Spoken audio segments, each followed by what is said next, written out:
Naya, mom, boob nerd, board-certified lactation consultant, and lover of lipstick and curse words. I'm that weird Indian girl you knew in high school, all grown up. And I'm Alexis, mom, birth nerd, and therapist plus doula, encouraging parents to hold joy plus what the fuck is this mess simultaneously. Some people think I'm too much, but those aren't my people. And we are the Top Knot Squad. TKS is a tiny little podcast about motherhood in real life, the good, the bad, the ugly AF. Hosted by two women that are passionate about our beliefs and unafraid to speak our minds. Friends that wanted to create space for all that ish we are too scared to talk about. Are you ready to laugh, be vulnerable, and keep it real with us? Top knots are not required. If the Top Knot Squad content makes you laugh, nod in agreement, or makes you feel less alone, we'd love your support in the cost of producing this podcast. Visit patreon.com/topknotsquad to learn more about our budget-friendly sponsorship tiers and how you can help ensure that TKS has a future. Every little bit helps. On this episode, the squad talks about post-COVID life. We all know that the pandemic has caused us to reevaluate our schooling, occupational, and financial situations. For some, it was the push they needed to change the way they had been doing everything.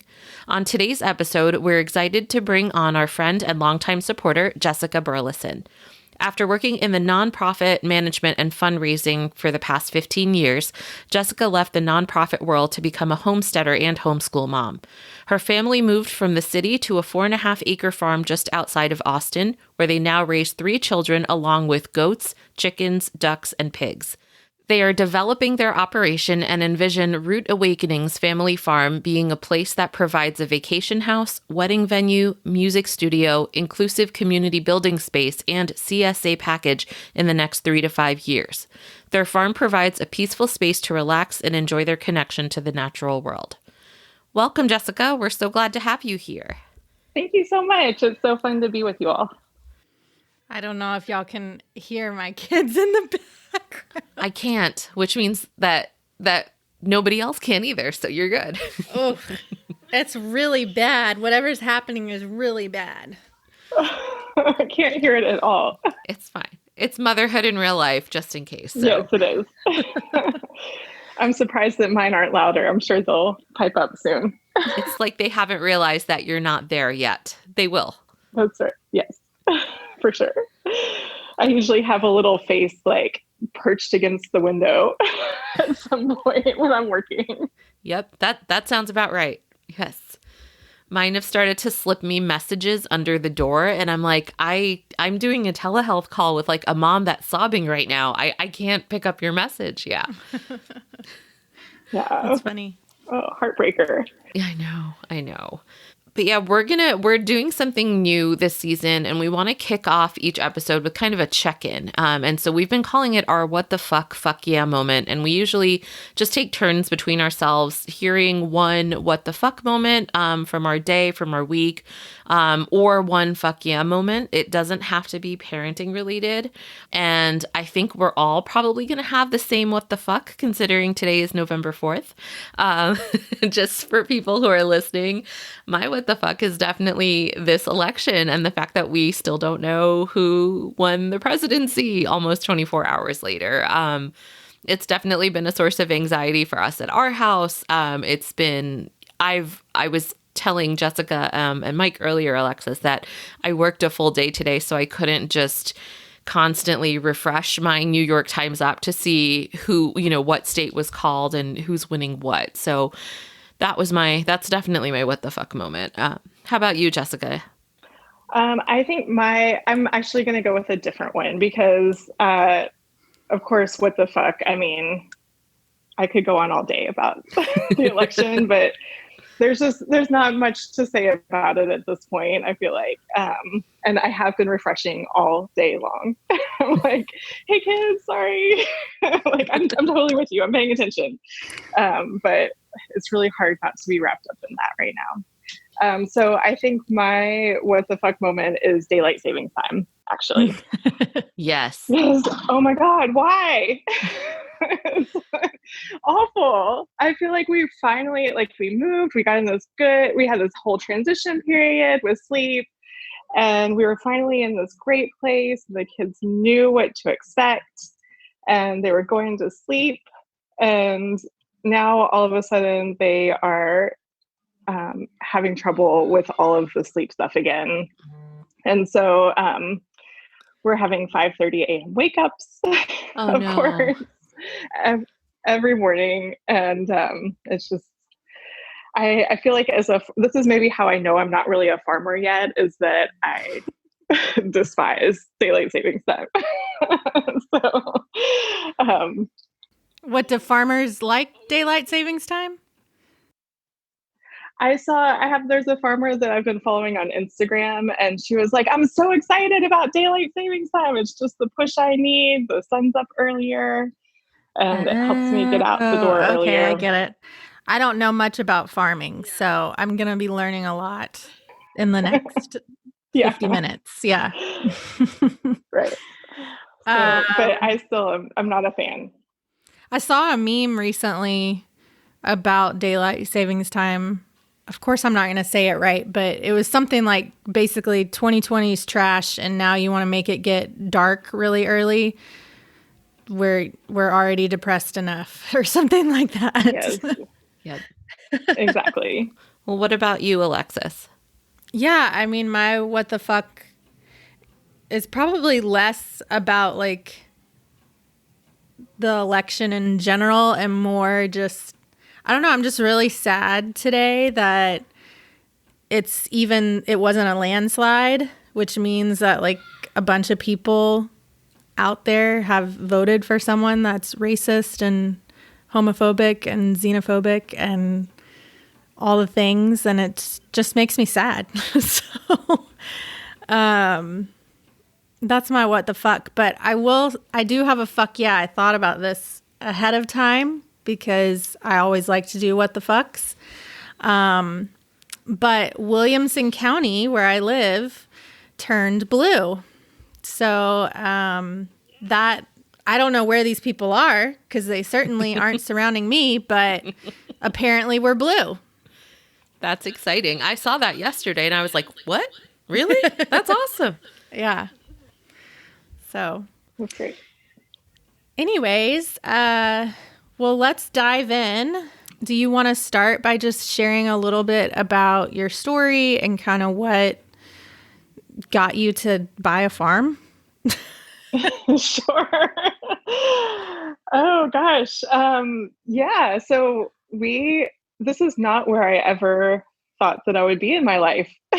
Never. Actually, if you had asked me a year ago if I would ever live in a farm, I would say fuck no. So it's really surprising to be here in many ways, and then in other ways it's not. It's it kind of fits the story. So yeah, so I guess the way I met you two originally was through Partners in Parenting, I think. Or at least partially. I was the executive director of PIP, and I thought that I would be on your all's podcast representing PIP one day. So it's kind of funny to be here like this. But I absolutely love the organization. If you're not familiar with it, I think that it's really wonderful. It provides a lot of support for new parents. And they're always available. If anybody has a new baby, then you should join a PIP group. I'm just going to give them a shout out. And since I thought I would be doing that at one point. Random aside is I joined a PIP group that started tonight. They're meeting right now. Yeah, and I had written, they're meeting right now from 6 to 8 or 6 to 7:30 or whatever. And I had it on my calendar as Thursday. Like the whole time I've like, oh, PIP starts on Thursday. And so I messaged her and was like, I'm sorry, I have to record a podcast, but guess who we're interviewing? So sorry, didn't mean to interrupt, but no. You know, I'm supposed to be in a PIP group right now. That's funny. Yeah. I'm glad you joined one. That's amazing. Yeah. And they're also always looking for volunteers, and it's a great way to support new parents. as a parent. I think all of us have facilitated PIP groups, and it's really rewarding, and you can do it virtually now. So you don't even have to leave your house to do it. So that's really fun. So I was the executive director, and I loved my job. I loved what we were doing. It was such a passion of mine to be growing that organization. But I think it really changed a lot when I had my third baby. And she is a little more than 2 years old now. And it just changed everything for me. It became very overwhelming having 3 little kids and trying to work it was a part-time job, but it was mostly, it consumed a lot of my time working for a PIP in that way. And so I was always thinking, is this really sustainable? Is this really what I want to be doing with my family? And the answer was always yes. But then when coronavirus hit, and my husband Eric and I were doing the baby toss all day long, the baby toss, right? Yes. I have to go to work, you take the babies. and it just never felt like I could catch up with work. It never felt like I was doing a very good job parenting.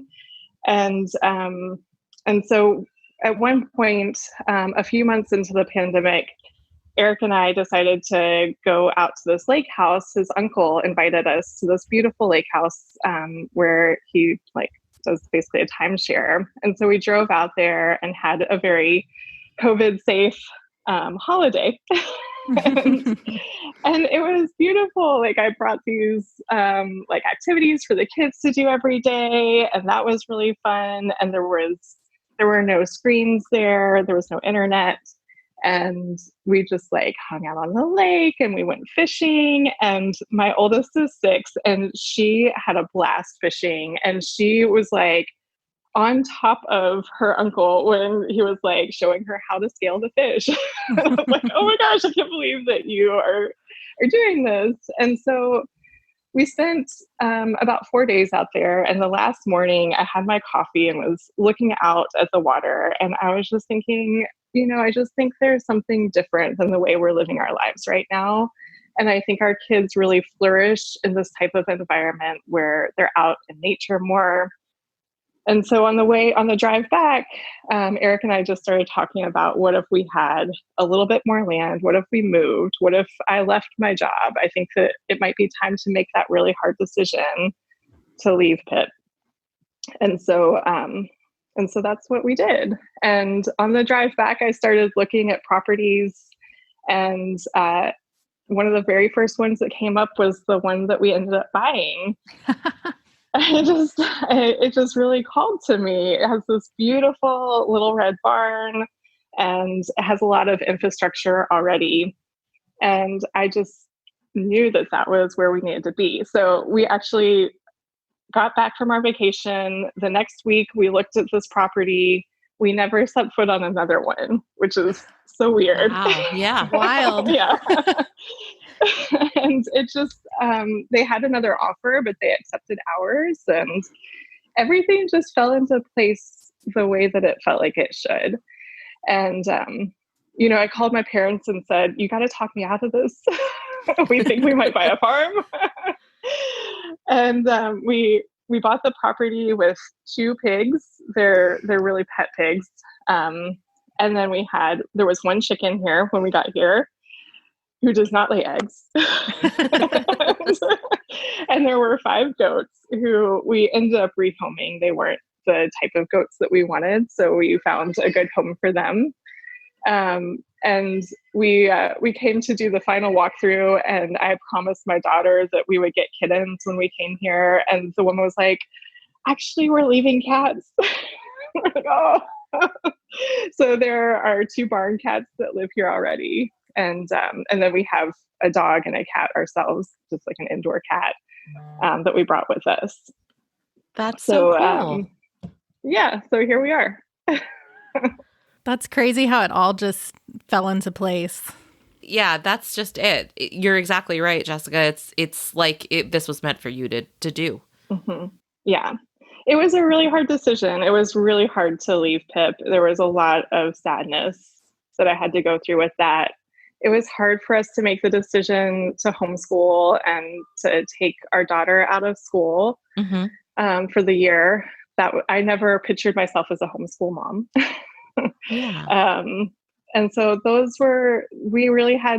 I had to deal with a lot of grief with all of those decisions. And our two youngest kids were at a daycare that we just adore. And I still feel sad that they are not there. I feel sad that my 6-year-old isn't in first grade at her school learning Spanish, but I feel like this is the right place for us for this year. And I think that we're finally getting into a nice groove with all of these things. And I see a lot of opportunities for us as we grow. That's really exciting. I know that this, like you said, this wasn't a decision that you reached easily. You obviously had a job that you loved with an organization you felt passionate about and the work that they do. What do you think has surprised you the most about this transition? I think one of the things that surprises me is how easy it has felt to make the transition in many ways. I mean, it was hard to leave Pip and it was hard to say those final goodbyes, but there's so much here to be focused on and to do that it has made it a little bit easier. A year ago, I was thinking that I might be stepping away from my job at some point because just having 3 kids was overwhelming and I couldn't imagine doing it without something else. And so this was kind of the something else I needed to put my attention into. Eric and I together, we are both risk takers in some ways. I like to do it with like a lot of safety nets around me, but but we really pushed each other to jump. And I like to be really busy and do a lot of different things. And so leaving that busyness of that type of work with Pip to go into this was really a good way for me to do it personally, because it gives me something that I can use for my identity. And that was important to me. Do you think that you'll ever go back to work, or what does that feel like and look like for you? I don't know right now. It's so hard to say. I feel like we're kind of in a year at a time, especially like as far as school goes. Yeah.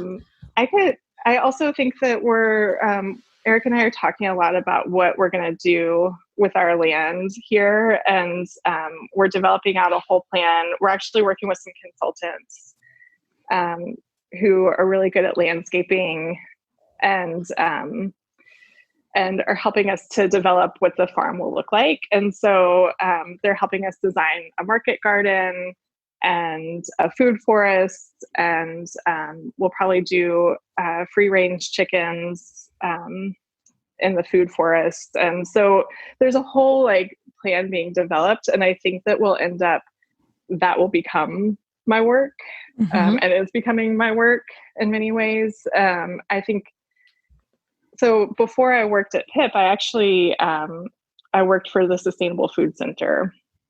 And I was their grant writer, and I learned a lot about food systems when I was working there, and farmers, and how important local farmers are to supporting our food system. The average age of farmers now is really increasing. So it's about 65 is the average age of farmers.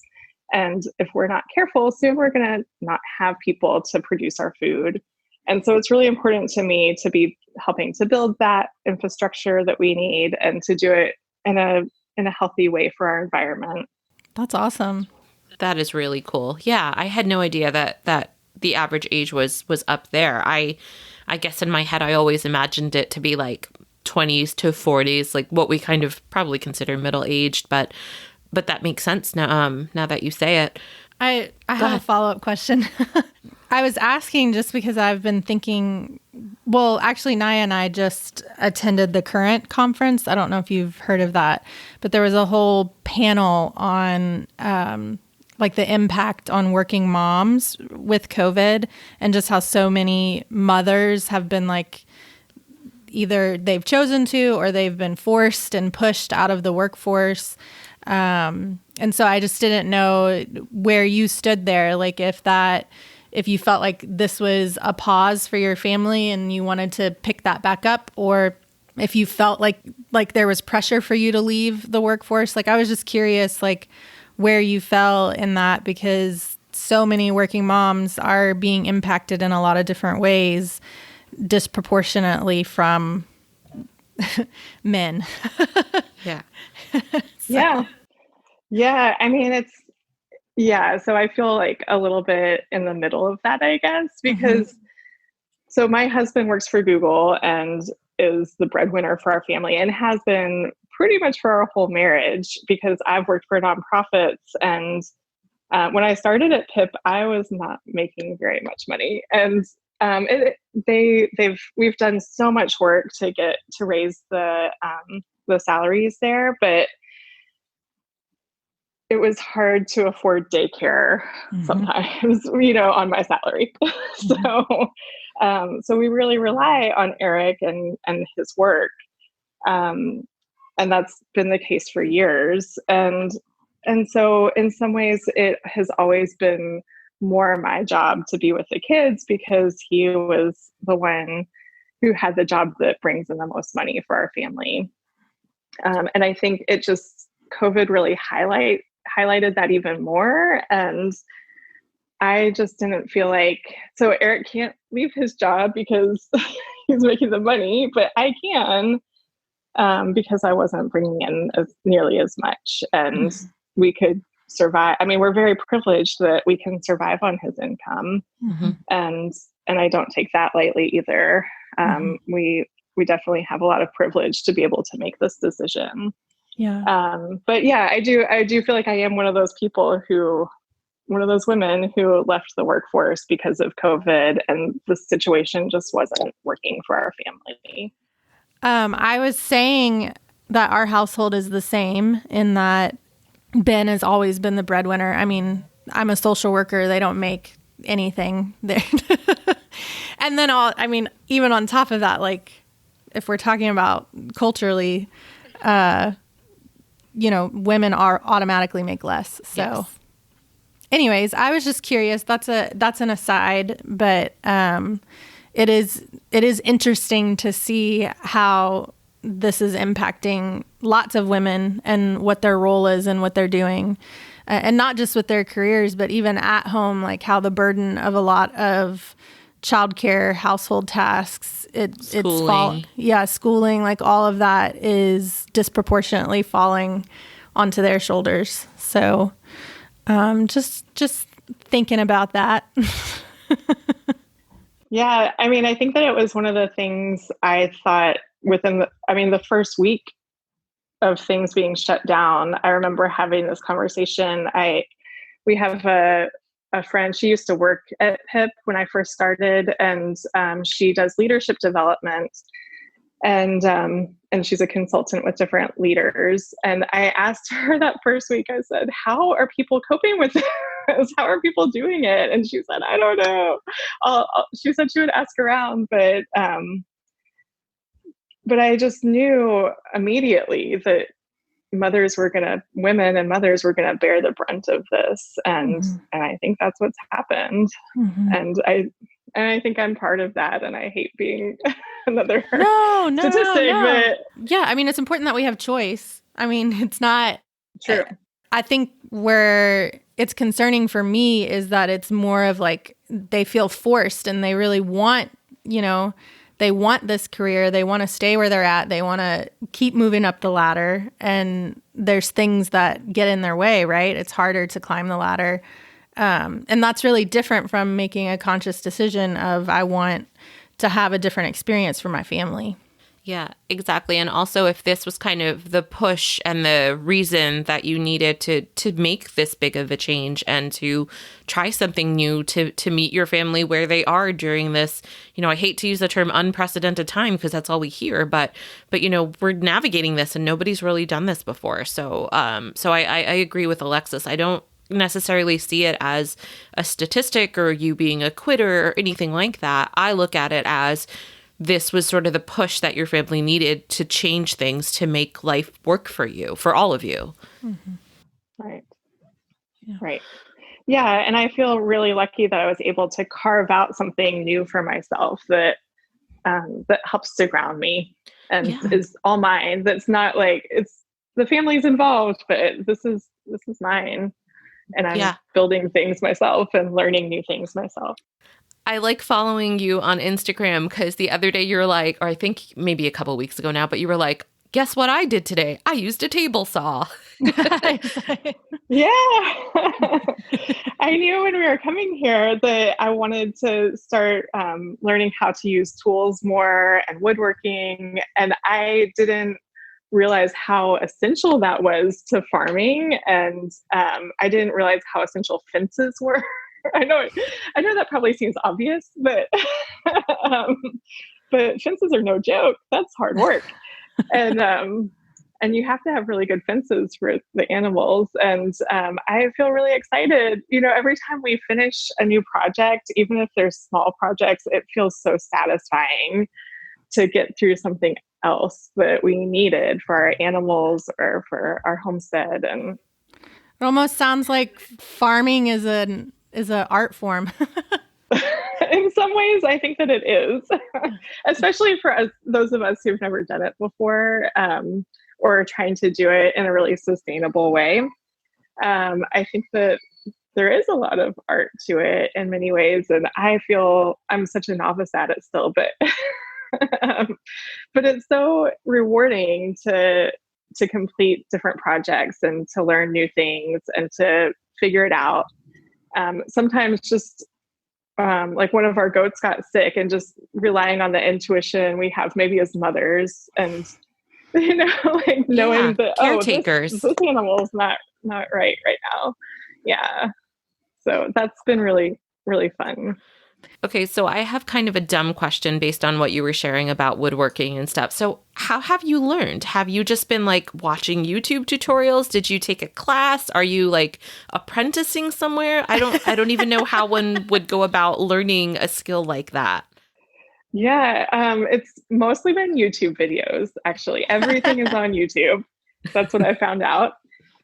So we got a table saw. That was one of the first things. Eric decided to buy me a table saw, and definitely YouTube. Like, I read the whole instruction. I hate reading instruction manuals, and I read the whole thing. You don't want to mess up a table saw.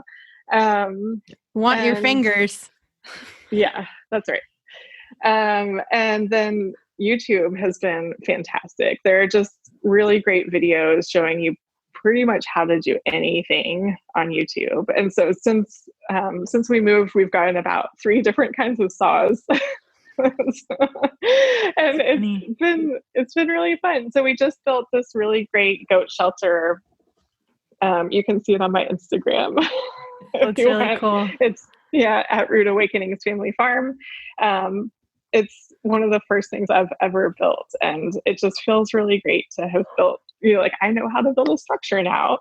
It was simple, but I was gonna ask a kind of a similar question just about sustainable farming. Like, I guess you said you had that background. Where did you work again?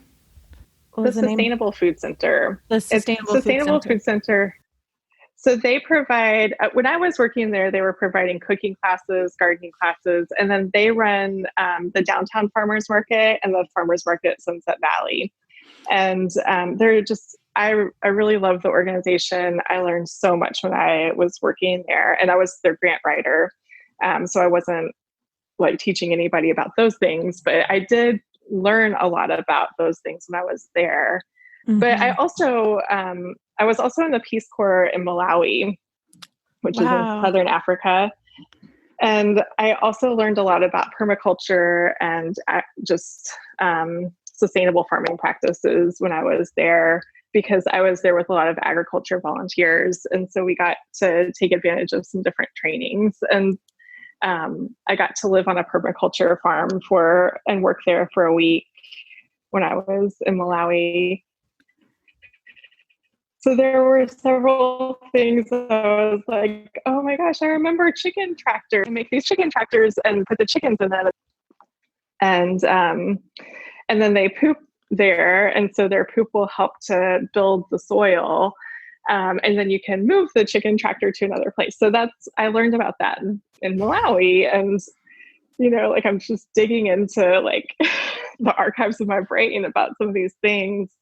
But we're also reading a ton of books. I mean, like we have about 5 different goat books now and about 10 different woodworking books. And when we knew that we were moving here that whole month, Eric and I like split up. Okay, you're going to learn about pigs. I'm going to learn about the chickens. And we each took something to study. So that's how we've done it. That's awesome. That's really cool. Especially since you have some of that life experience already from just, past lives, as I like to say, before we became mothers and doing what we do now. I have a question that I put into our topic discussions, but you kind of touched on it already, but I think it might be worth talking a little bit more about. And the question was that we live in a society that takes a lot of pride in work and productivity, especially in kind of a more, like, I don't even know how to put this, but in a sense of having a career and something maybe like in a professional sense. How did you kind of navigate and overcome some of that mindset and the guilt around feeling like you're not productive? But you answered that by sharing you're actually building things with your hands. And you're probably busier than you were before. Yeah, exactly. In some ways, it's a different kind of busy. It's much more physical kind of busy, like being hands-on with the kids and trying to do homeschooling with my first grader and trying to figure out what the fuck to do for school some days. And then just, like balancing that with trying to do projects around the farm. Mm-hmm. It does feel quite busy. And I think what, like the productivity part doesn't bother me right now because I'm so focused on this and the different things that we want to accomplish. And there are so many different steps that I want to take. So like my sights are on spring and gardening and beehives and, like there's just so much to learn and do. And so I don't feel like the productivity really bothers me. And I feel really relieved that I don't have to be on a Zoom call on Mondays and Fridays every week. But what I miss, what's really has bothered me is that I worked with the most amazing 5 women. And gosh, I'm going to tear up just talking about it. But I really miss having those times every week that, like, even if it was difficult to get away from the kids, I had that time to connect with these other women and to do work that I felt like was important with them. And they're just like such fierce women who are so determined and so passionate about the mission that we were working on. So I miss that. I miss connecting with the other adults. And I am an introvert. And so it's really hard for me to go out and sometimes make the connections that I need to in my life. And especially when I'm so busy with the farm and worried about COVID, I think finding the time for those connections in my life has been the biggest challenge around this. Yeah, I was just going to say that must be hard being in a more rural area coupled with COVID. Like, where are the people? Like, if you even tried to connect, what would you do? I'm curious. I don't know what the answer is. I mean, it is interesting because when I think the first few weeks that we were here, something was going on. I've gone through these cycles where I just couldn't sleep at night, especially in the past 6 months. I feel like I'm not alone in this probably. And so I was up in the middle of the night thinking about something and on Instagram, and I just decided to look up Weberville, which is where we live. And I found another homesteader who moved here just a little bit before we did, and was able to make friends with this woman right up the road. And so she's been doing it a little bit longer than we have, and she's homeschooling her kids. And she's just a really wonderful woman. And like, as soon as we met on Instagram, she started bringing me milk from her cow. Oh, wow. Awesome. Yeah.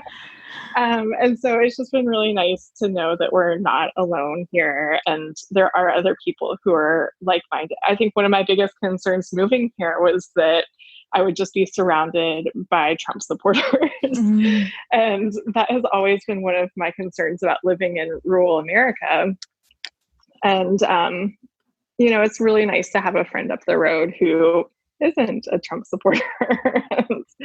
I'm not by myself out here doing this.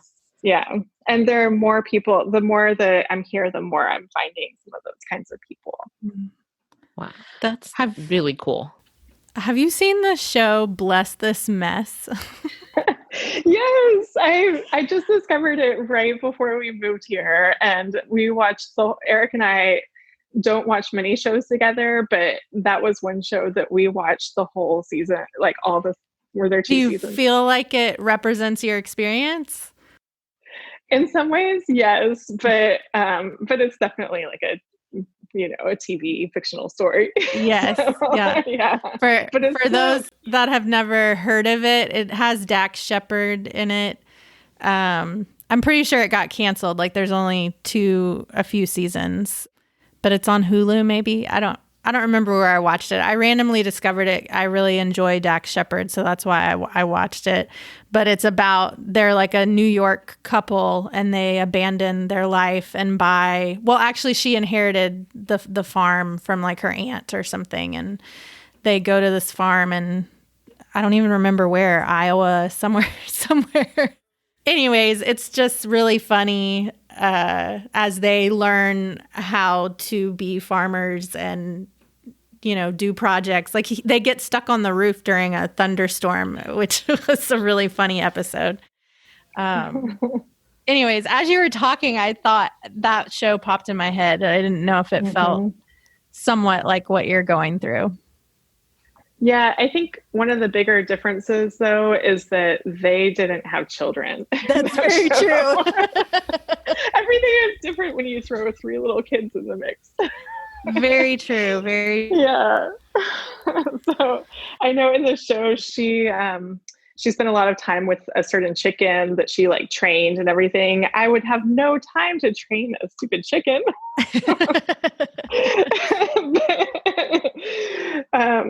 So I think just having kids makes it completely different, trying to get everything done.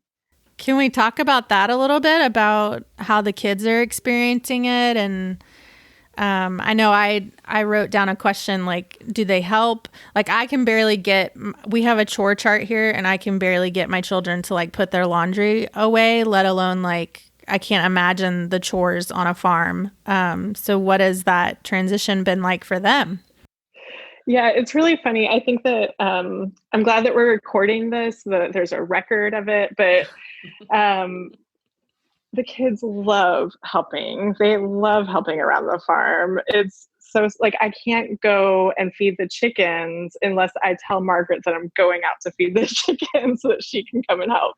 She gets really upset if she's not able to help feed the chickens or the goats. And I'm not sure that this is a forever thing. So that's why I said we should just have like a record of it. So someday I can remind them that they had to be a part of that. Yes. But no, I think it's just so special. And Margaret, my oldest, is 6. And I think that she's really blossoming in this environment. She just loves the animals. And I think the more she understands them, the better she is with them. I think the hardest thing is that my youngest is 2, and a 2-year-old doesn't really understand what to do with chickens and how not to like squeeze them. And then my son, he has a lot of energy. He's a very spirited child. And he's turning 4 in a couple of days, and he wants to ride the goats or, those types of things. And so we raise Nigerian dwarf goats. They're not the biggest goats, and they are not meant to be ridden. um, so I think those types of things are really challenging. And then like the gates have to be closed in order for animals not to escape and for our crazy dog not to go eat the chickens. And kids are not always good about closing doors. So those types of things are the biggest challenges, but they actually really enjoy helping out with things around the farm. Now, getting them to take their plate to the kitchen is a whole different thing. So I can relate to them not wanting to do chores, but the farm chores are different. I guess it's like nostalgia. Like, I mean, I'm sure my kids would really want to go feed the chickens too, because we don't have chickens. So. Exactly. Well, that's what I mean. It's so new for our kids too. I mean, it's still fancy and fun. Yeah. Well, so how is homeschooling going, especially with your oldest? Do you feel like the transition has been pretty easy for her to go from kind of maybe a more structured public school setting to homeschooling? I think she's done really well. So school ended for us basically in March last year when everything went virtual, and we finished out the school year virtually, and it was a hot mess. It was just, I know it was really different then than it is now. I know that things have changed. Oh, it's still a hot mess. No, it's still a hot mess. Yeah. But my daughter is somewhat on the sensitive side, and she really had a hard time being virtual, and it was very difficult to get her to sit there and be online. And pretty much every time we would get off, there was a huge meltdown. When we were going into this year, I just couldn't do it again. I couldn't see her doing that. And then when I thought about sending her to school, it was very concerning to us. And because she's so sensitive, like last winter, I could not get her to put on pants some days. And so I couldn't imagine trying to force her to wear a mask all day. And so the more we talked through it, that was such a difficult decision to make. We loved our school. We transferred into Sunset Valley for their dual language program. And I just love that community. I felt like we finally became a part of the school community that we really liked for her. And we liked the teachers that she had. So that was really tough. And she really misses her friends. Mm-hmm. She really misses being with them. Yeah. But I really think this was the best thing for her and for us. And so now we're a few months in, and I feel like we're finally hitting our groove with school.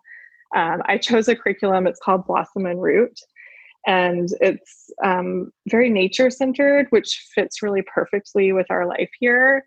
And so the language arts curriculum starts with a lot of folk tales, and one of the first lessons, like there's this book that you read from, and it's very nature based. And so it's books about, or stories about like toads and chickens and eels and these different animals. And it just fits so well into our life, and it fits her personality really well. And so that's been really fun. And I think it's going well. I struggled with different parts of it for a while, but I feel like we're finally getting into a good groove. And she also is in the UT String Project. And so they have 4 different stringed instruments that they teach. And it's a teacher training program that's been going on for over 30 years at UT. So the students are learning how to teach the younger kids. And it's a really lovely program. We've been a part of it for 2 years now. And so being able to be home means that we get to throw cello practice into our homeschool rituals. And so most of the time we do the more focused work during nap time when the other 2 are taking their nap. And she and I sit down, and we have some special homeschool time. doing things like the language arts and the cello and math. And then the things like science, they have these really great science lessons, and you can pick and choose what you want to do for each unit.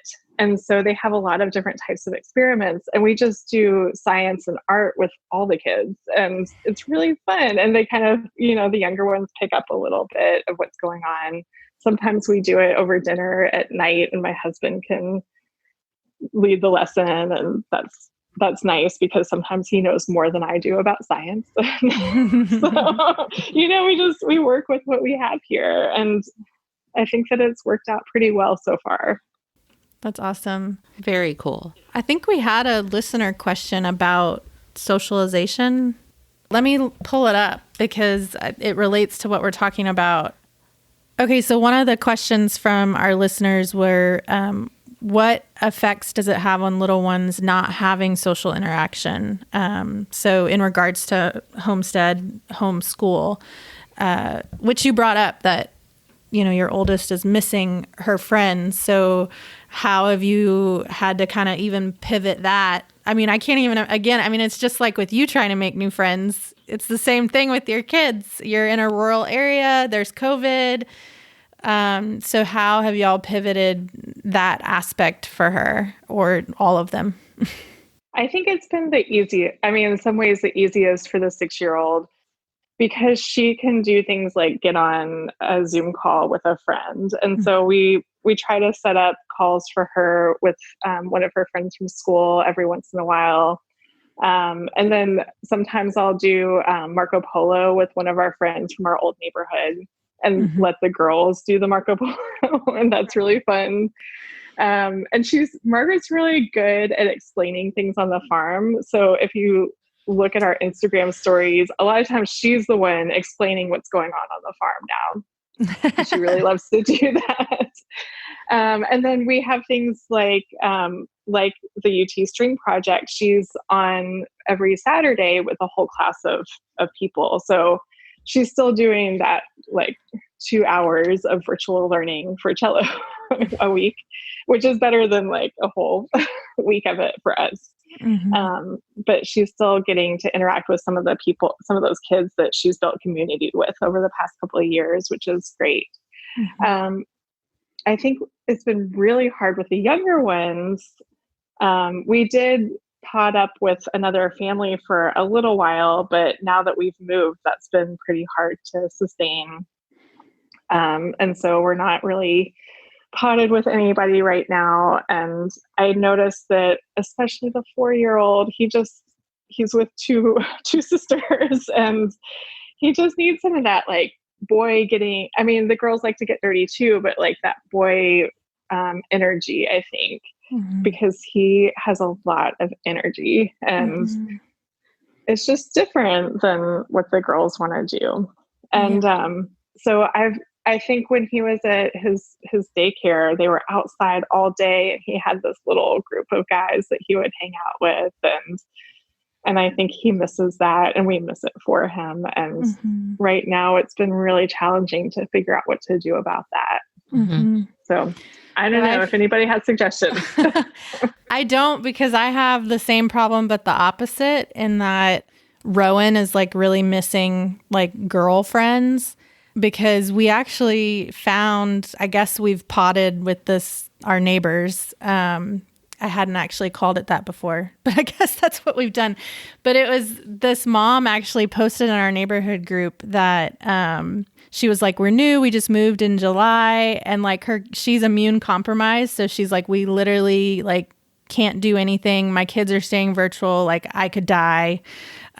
Is there anyone else with kids still doing virtual that's, doing COVID stuff the way that we are? And I was like, oh, I thought I was the only one. I was literally the only person that commented on her post.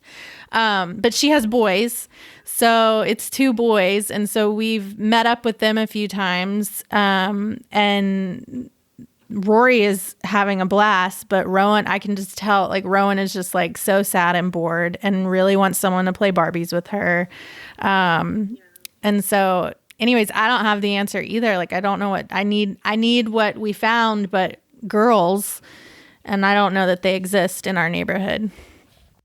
Yeah. Makes Yeah, sense. it's tough right now. I think we're all making such hard parenting choices, and this is a part of it. And so I think we just figure it out little by little. Yeah. Yeah, you're absolutely right. I don't think any of this is an easy parenting choice, regardless of whether you choose to put your kids in school or keep virtual schooling or deciding to homeschool or unschool, whatever. All of those. Yeah. It's weird. Yeah, exactly. It's weird, or other choice words. Yeah. That's right. Well, we really appreciate you coming on and telling us. I mean, this is like wild. Like I'm still thinking about how it all fell into place. Like it's just bananas. Like it was clear. You're clearly meant to be a farmer. So That's right. Yeah, who knew? I certainly would not have thought so, but Can you tell everybody where they can find you? yeah, you're welcome to follow me on Instagram. It's at root like a root that grows in the ground, Awakenings Family Farm. Got it. And we'll include that in our show notes if anybody wants to follow along on your family's homesteading adventures. It's fun. I like watching it. I like Margaret's tours around the farm. I think it's cute, and I show my kids and they love it. So she's got fans in Southwest Austin. Oh, yay. She'll love that. Well, thank you so much for joining us. Yeah, thank you. This has been so fun.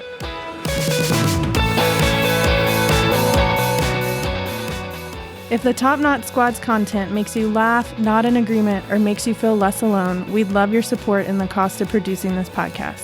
Visit patreon.com/TopKnotSquad to learn more about our budget-friendly sponsorship tiers and how you can help ensure that TKS has a future. Every little bit helps.